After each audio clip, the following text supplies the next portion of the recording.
پہلے جو اپنے ہمیں شعر کی باتیں کی اور تھوڑا سا اس کو سما باندھا آپ نے، وہ اپنی جگہ درست تھا، وہ بھی ریلیونٹ نہیں تھا، وہ ریلیونٹ تھا. ہم آہستہ آہستہ اس سفر کو تھوڑا سا آگے بڑھا رہے ہیں.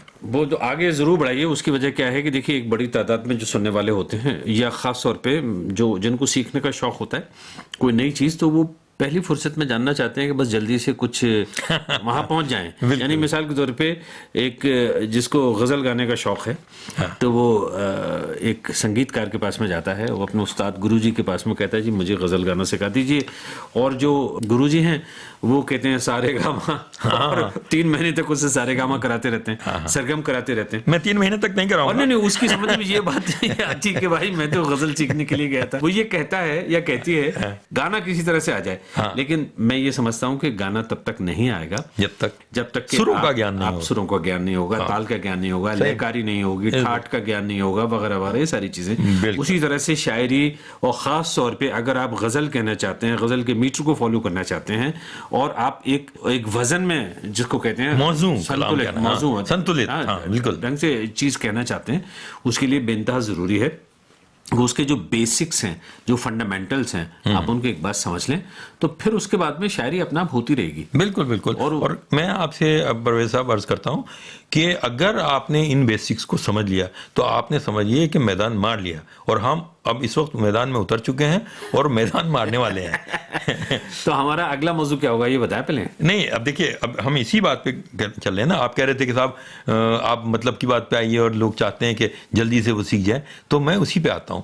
ہم نے ایک بات بنیادی اصول یہ مانا کہ یہاں تلفظ کی اہمیت ہے، لفظ کو کیسے ادا کیا جاتا ہے وہ زیادہ معتبر ہے اور وہی کاؤنٹ ہوتا ہے. لفظ کیسے لکھا جاتا ہے یہ امپورٹنٹ نہیں ہے، یہ اہم نہیں ہے. تو اب دیکھیے، ایک میں آپ کی توجہ، اب آپ نے میوزک کی بات کی، آپ میوزک مجھ سے بہت زیادہ جانتے ہیں، میں تو کچھ نہیں جانتا، لیکن میں ان چند بنیادی آوازوں کی طرف آپ کی توجہ چاہوں گا جو میوزک میں بہت استعمال ہوتی ہیں. اور وہ 5 آوازیں ہیں. اگر آپ نے ان 5 آوازوں کو آپ کے کان سمجھ گئے اور ان کے عادی ہو گئے تو آپ سمجھیے کہ عروج آپ کے لیے وقوع شخص کے بائیں ہاتھ کا کھیل بن جائے گا. واہ. اب یہ کیا آوازیں ہیں یہ میں آپ کو سناتا ہوں. دھن جی دھن ہے ایک آواز، ہے نا، یہ پوری آواز ہے. اگر دیکھیے ہم نے پہلے پوری آواز ہے تو اس کو گرو کے اس میں رکھیں گے ہم، ہندی میں جیسے ہم گرو کہتے ہیں. نہیں، ایک بار پھر سے وہ گرو اور وہ لگھو. ہاں، تو لگھو اور گرو کا جیسے میں نے کہا تھا کہ آوازیں 2 قسم کی ہوتی ہیں.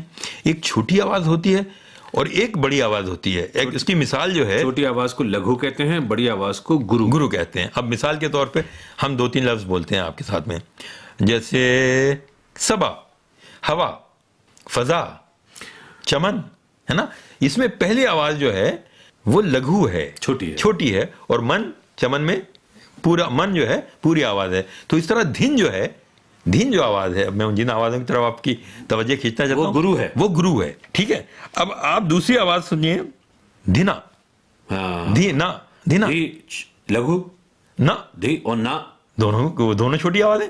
دھنا. ٹھیک ہے. دھنا. تو دونوں اس میں لگو ہیں.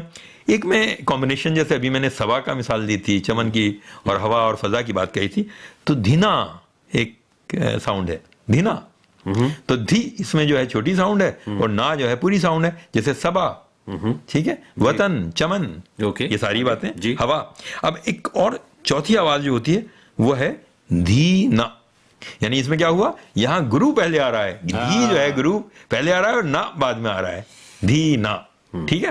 اب 5ویں آواز جو ہے وہ یہ ہے دھان، یا اس کو ہم تاک بھی کہتے ہیں، تاک. اب اس میں پہلے گرو آ رہا ہے، تا یا دھا، اور نا ساکن آ رہا ہے، تو دھاک. یہ اس میں چھوٹی آواز بعد میں آتی ہے. تو یہ 5 آوازیں اگر آپ کے ذہن میں ہیں تو سمجھیے کہ آپ روز جو ہے تقریباً مطلب اس اسٹیج پہ بھی آپ اس کو سمجھنے کے قابل ہو گئے. اب ہم نے ایک بات اور بھی کہی تھی، اگر آپ کو یاد ہو، کہ یہ تلفظ کا کھیل ہے. یعنی تلفظ پر اس بات کی آدھار ہے، بنیاد ہے. تو ہمیں یہ غور کرنا پڑے گا کہ ہماری زبان میں جو فونیٹک اسٹرکچر، صوتی ساخت یا دھونیاتمک اس کا ڈھانچہ کیا ہے. آوازوں کے لحاظ سے ہماری زبان یعنی اردو کا اصل ڈھانچہ ہے کیا. اگر آپ نے اس کو سمجھ لیا تو پھر یعنی آسان تر بات ہو جاتی ہے. اب ان کو جب ہم لفظوں کو توڑتے ہیں اور جب بولتے ہیں تو ان کو لفظوں کو آپ کہیں گے انگریزی میں ایک لفظ ہوتا ہے سلیبل. تو کوئی لفظ کا ہم جب تلفظ کرتے ہیں تو اس میں ایک سلیبل بھی ہو سکتا ہے, 2 بھی ہو سکتے ہیں, 3 بھی ہو سکتے ہیں, 4 اور 5 بھی ہو سکتے ہیں, زیادہ بھی ہو سکتے ہیں. تو ہماری زبان میں عام طور سے 4-5 سلیبل کے لفظ ہوتے ہیں, لیکن جو عام گفتگو ہے یا شاعری ہے اس میں ہمیں صرف یک حرفی یعنی ایک حرف والا سلیبل جو ہے وہ سلیبل, یا 2 حرفی سلیبل, یا کہ 3 حرفی سلیبل, ان سے ہمارا تعلق پڑے گا. اس کے آگے ہمیں جانے کی ضرورت نہیں پڑے گی. ٹھیک ہے, بنیادی آدھار یہ بنتا ہے.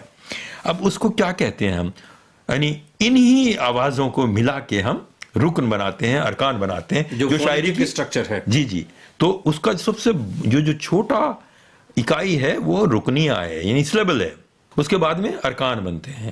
اب جیسے کچھ لفظ میں اور آسانی کے لیے آپ کو پڑھتا ہوں, جیسے دل, گل, خط, یہ ایک سلیبل والے لفظ ہیں جس میں 2 حرف ہیں, دل, گل, خط, آ, جا, 2 حرفی لفظ ہیں. اب ایک 2 حرفی لفظ میں بھی پہلا حرف جو ہے وہ اس پہ حرکت ہے, موومنٹ ہے نا. دل, دال کے نیچے زیر سے جو حرکت پیدا ہوتی ہے دل, ٹھیک, لا جو ہے ساکن ہے. اور ہندی میں بھی اگر آپ لکھیں گے تو ماترا ہے, ویسے ہی چھوٹی کی ماترا ہے, اس پہ حرکت ہے, اور لا جو ہے ساکن ہے یعنی اس پہ وقفہ ہے, خاموشی ہے. جیسے ہلنت لگاتے ہیں. جی ہلنت لگاتے ہیں جس میں, اور اب تو ہلنت بھی کہاں لگاتے ہیں, ہلنت کی بھی وہ سنسکرت والے لوگ تھے, لیکن ہاں کچھ لفظوں میں ہم آخر میں ہلنت لگاتے ہیں تبھی اس کو صحیح تلفظ اس کا ہو پاتا ہے.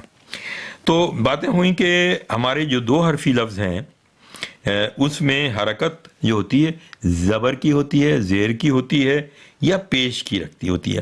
اب زبر زیر کیا ہوتا ہے, زبر جو ہے چھوٹے یہ ساؤنڈ جو ہے زبر ہے, ای چھوٹی ساؤنڈ جو ہے, ای کی ساؤنڈ جو ہے وہ زیر سے ڈینوٹ ہوتی ہے, زیر کے سائن سے. او چھوٹا او جو ہے اس کی آواز جو ہے او, یہ جو ہے پیش سے ڈینوٹ ہوتی ہے. تو یہ ہمارے ہاں زیر, زبر اور پیش کے لفظ اس کے استعمال ہیں, اور جہاں سکون ہوتا ہے, جہاں تسکین ہوتی ہے, اس کو ہم جزم سے ڈینوٹ کرتے ہیں. ایک دوسرا سمبل ہوتا ہے جزم, جس کو کہتے ہیں. سب کچھ ختم سا ہو جاتا ہے. جی جہاں وقفہ ہو جاتا ہے. ٹھیک ہے. تو ایک اور اصول کی بات یہاں پہ نکل کے آتی ہے کہ اردو میں یہ بات بالکل ہر ایک آدمی کو یاد رکھنے کی ہے, اور یاد رہے گی بھی, کوئی بھول بھی نہیں سکتا جو اہل زبان ہے, کہ اردو میں کوئی بھی لفظ ایسا نہیں ہوتا جس میں آخری حرف پہ حرکت ہو. حرف آخر جو ہوگا, چاہے وہ 2 حرفی لفظ ہو, 3 حرفی ہو, 4 حرف والا ہو, 5 حرف والا, آخری حرف جو ہوگا وہ جناب اس پہ تسکین ہوگی یا وہ ساکن ہوگا, وہاں ٹھہراؤ ہوگا. حرکت جو ہوگی وہ پہلے پہ ہو سکتی ہے, پہلے حرف پہ, دوسرے پہ ہو سکتی ہے, تیسرے پہ ہو سکتی ہے, لیکن آخری حرف جو ہوگا وہ یقیناً یعنی ہر صورت بہر صورت وہ تسکین اور ٹھہراؤ ہوگا, وہاں پاؤز ہے, سکون ہے. اب دیکھیے 2 حرفی کلمے کی بات کر رہی تھی ہم نے, دل ہم نے کہا, گل کہا. اچانک ایک بہت ہی سطحی قسم کی چیز یاد آ رہی ہے. جی پہلے اس نے رس کہا, پھر گل کہا, ہاں, پھر لا کہا. اس طرح ظالم نے رسگلے کے ٹکڑے کر دیے. اب ان ٹکڑوں پہ ہم بات کریں گے. دیکھیے رس میں پہلا رے جو ہے متحرک ہے, یعنی اس پہ حرکت ہے, اور سہ پہ سکون ہے. ٹھیک ہے صاحب. تو رس, اب ایسے حرف کو, 2 حرفی لفظ کو جس میں 2 حرف ہوں اور جس کا پہلا حرف جو ہے وہ متحرک ہو یعنی حرکت جس پہ ہو, زیر زبر پیش ہو, اور دوسرا جو ہے وہ اس پہ تسکین یا ساکن ہو, تو اس کو کیا کہیں گے؟ اس کو کہتے ہیں سبب خفیف. خفیف کہتے ہیں, یہ لفظ آیا, یہ آیا ٹیکنیکل اصطلاح, بہت دیر بعد نکل کے آیا ہے. اب دیکھیے سبب خفیف, سبب خفیف یعنی ایسا 2 حرفی لفظ جس میں پہلا حرکت والا ہو, پہلا حرکت یا حرکت سے مراد زبر زیر پیش ہو اس پہ, اور دوسرا جس پہ جزم ہو یا تسکین ہو یا ساکن ہو, اس کو ہم سبب خفیف کہیں گے. جیسے ہم نے کہا تھا نا دھن کا ایک ہم نے پہلے ساؤنڈ بتائی تھی, تو دھن اصل میں کیا ہوا, سبب خفیف ہوا. کیوں دھی, اس پہ تو زیر کی آواز ہے, جی یہ حرکت ہے, اور نئے جو ہے وہ ساکن ہے, تو دھن میں تو کن چیزوں کا دھیان رکھنا, سبب خفیف ہوا. اب دوسری بات جو اس میں یہ ہے کہ ایسے 2 حرفی کلمے کیا ہوں گے, یا ایسے 2 حرفی لفظ کیا کہلائیں گے کہ جن میں دونوں جو ہیں اس پہ حرکت ہو. آپ کہیں گے کہ ابھی تو آپ نے یہ کہا تھا کہ اردو میں کوئی ایسا لفظ نہیں ہوتا جس کے آخر میں کوئی حرکت ہو، تسکین ہوتی، لیکن اس کو بھی سمجھنے کے لیے میں آپ کو کمپوزٹ ورڈز کی مثال دوں گا. جیسے دھنا ایک لفظ ہم نے کہا تھا نا.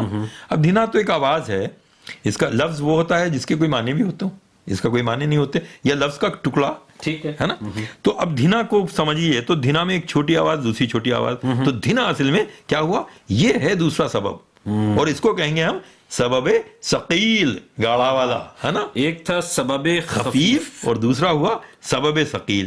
سبب ثقیل وہ ہوا جس میں 2 حرف ہوں، اور 2 حرف کا وہ لفظ یا وہ کلمہ یا وہ ٹکڑا کسی کلمے کا جس میں 2 حرف ہوں اور دونوں پر حرکت ہو، زبر زیر پیش یہ اس میں ہونے چاہیے، تو اس کو ہم سبب ثقیل کہتے ہیں. ہاں تو اس میں یہ جو خفیف جیسے کہتے ہیں نا ہلکی، اب کہتے ہیں نا ایک خفیف سی مسکراہٹ، ہاں خفیف ایک ہلکی سی مسکراہٹ، تو سبب اور ثقیل ہو گیا گاڑی، ٹھوس، ہاں گاڑی. بلکہ اس کی مثال صرف ہمیں کمپوزٹ ورڈز میں، یعنی 2 لفظوں سے ملا کر جو لفظ بنائے جاتے ہیں وہاں پہ ملتی ہے سبب ثقیل کی. جیسے غم دل، ہے نا. غم جو ہے سبب خفیف ہے، ایک لفظ ہے، اور دل بھی سبب خفیف ہے، لیکن اگر دونوں کو ملا دیا جائے تو کسر اضافت آ جاتا ہے پہلے لفظ کے دوسرے حرف کے نیچے زیر کسر اضافت. غم دل یعنی دل کا غم، غمے یہاں پہ جو غمے کی ساؤنڈ ہے یہ ہے سبب ثقیل. ٹھیک ہے. دل دیکھیے غمے دل میں غمے جو ہے سبب ثقیل ہے، اور دل جو ہے وہ سبب خفیف ہے کیونکہ وہاں لام ساکن ہے. بالکل صحیح بات ہے. ایسی اور لفظ ہے جیسے گلے سرخ، جیسے غم جہاں، مطلب یہ کہ جہاں دنیا کا غم. گلے سرخ، سرخ گلاب یعنی کہ سرخ گلاب، یہاں پہ کاکی کی نہیں ہے بالکل، لیکن یہ کہ سرخ گلاب، لیکن غم جہاں یعنی جہاں کا غم. ہاں جی وہاں پہ ہوتا. اب اسی طرح سے ایک چیز ہوتی پیش کی آواز، جب میں نے کہا تھا نا اس کو عطف کہتے ہیں. وہاں واو دل و دماغ ہے نا، یہاں دل و دماغ. اب دل و دماغ نہیں بولتے وہاں پہ، دل و دماغ، دلو. دیکھیے غالب کا بہت ہی مشہور شعر ہے، اور وہاں بہت لوگ جیسے کہتے ہیں نا علی گڑھ کے زمانے میں کچا کھیل جاتے ہیں، وہ یہ ہے کہ قید حیات تو بند غم، قید حیات اور پھر آتا واو، وہ قید حیات تو بند غم، اصل میں دونوں ایک ہیں. اب وہ کسی قوال نے اس کو یوں پڑھا کہ قید و حیات و بند و غم اصل میں چاروں ایک. غالب کے ساتھ اگر میر کا ذکر بھی ہو جائے یہاں پر تو سمجھیے کہ غزل صدیوں تک زندہ ہے. شیف علی فروسٹ. میر کے دینوں مذہب کو تم پوچھتے کیا ہو، ان نے تو میر کے دینوں مذہب کو اب پوچھتے کیا ہو، ان نے تو قشقہ کھینچا غیر میں بیٹھا،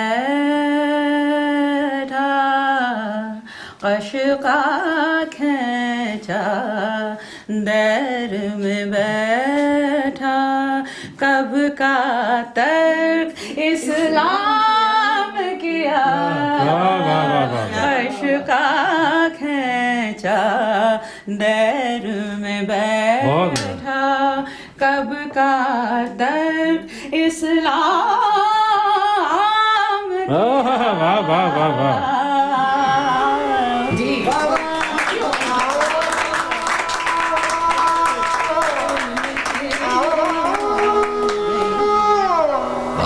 بہت خوب. میر تقی میر کا کلام شیف علی فروسٹ کی آواز میں، اور جیسا کہ میں نے پہلے بھی کہا تھا کہ ان کو ہم نے ایک چھوٹی سی غیر رسمی محفل میں دوستوں کے درمیان ریکارڈ کیا ہے. تو سامعین، ریڈیو منزل کی سیریز علم شاعری کے 4تھے پروگرام سے پرویز عالم اور مہر عالم خان کو اب اجازت دیجیے. اگلے پروگرام میں یعنی کہ 5ویں پروگرام میں آپ سے پھر ملاقات ہوگی. خدا حافظ. خدا حافظ. مہر عالم خان کو بھی اجازت دیجیے. سنے انک پر ریڈیو منزل سنتے رہیے. سنے انک.